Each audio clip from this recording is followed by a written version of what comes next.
Hi, some of you people out there are going to come visiting my art studio, and I thought I'd have a little chance to tell you about what my art is about and who I am. I was raised in the Bronx. I had the opportunity to go to Music and Art High School and then to the School of Visual Arts on a fine arts scholarship. I was classically trained as a fine artist, and I use the term personal art rather than fine because I thought all my art was fine, because I ended up being out in the world of advertising as the first woman art director. And while I did jobs for people, I still did it 100% giving them the best that I could. But when you come visit my art studio, which is in Saugerties, New York, 13 Charles Batch Road, and you can really GPS Woodstock Museum because I'm on the same property as Woodstock Museum. It might be easy to get there.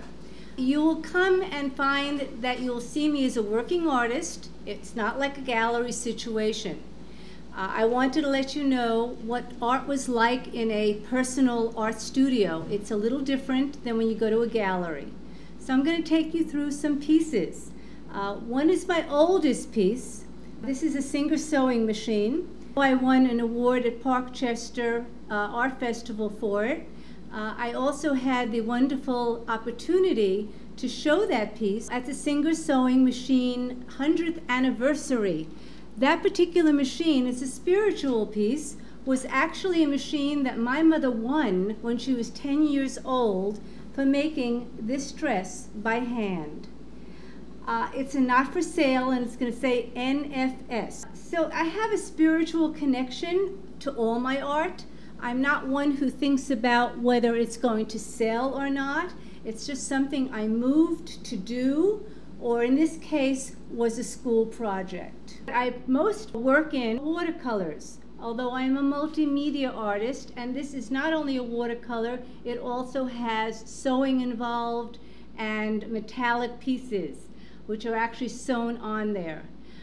I love watercolors. I find it's the most challenging. It's considered the most difficult art form.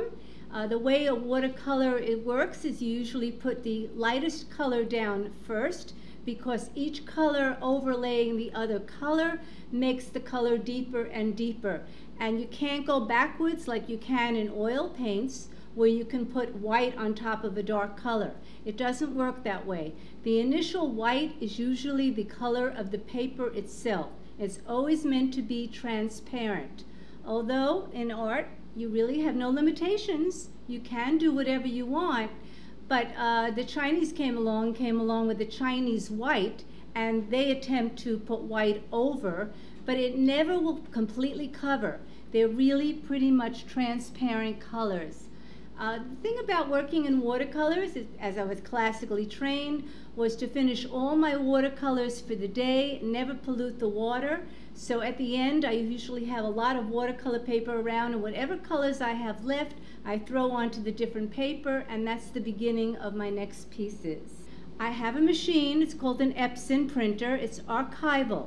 Archival may not mean much to some people, but to collectors it means a whole lot, and particularly to museums. It means it's done on paper that's pH neutral and will not disintegrate. Some people produce ephemeral art, and they are known for that. And that's a different kind of process. It's usually taped for historical purposes, but people who collect and want to put up art in a gallery or in their home would prefer it to be archival, which really means it's going to be around for thousands of years, hopefully. This particular print happens to be 2 photographs that I took. I'm also a photographer and a videographer and filmmaker. And I meshed the two because my cat had been dying, and I felt that those 2 pieces worked with each other, and it's my memory of the cat and my time together. That cat was very meaningful to me.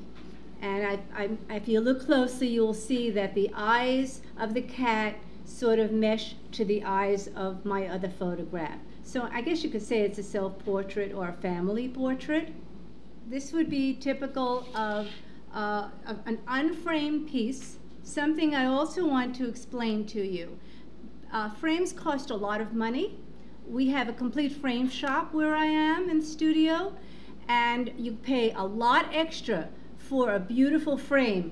However, some people who like to collect have metal files or places that they can keep the artwork, and they're perfectly capable of having it framed at some other point in their life, and they will buy it unframed and save a lot of money. And if they want me to frame it, we have a great selection of frames to choose from. Now, oils typically have been the most long-lasting. The reason is because the paints themselves have mineral spirits. They don't fade.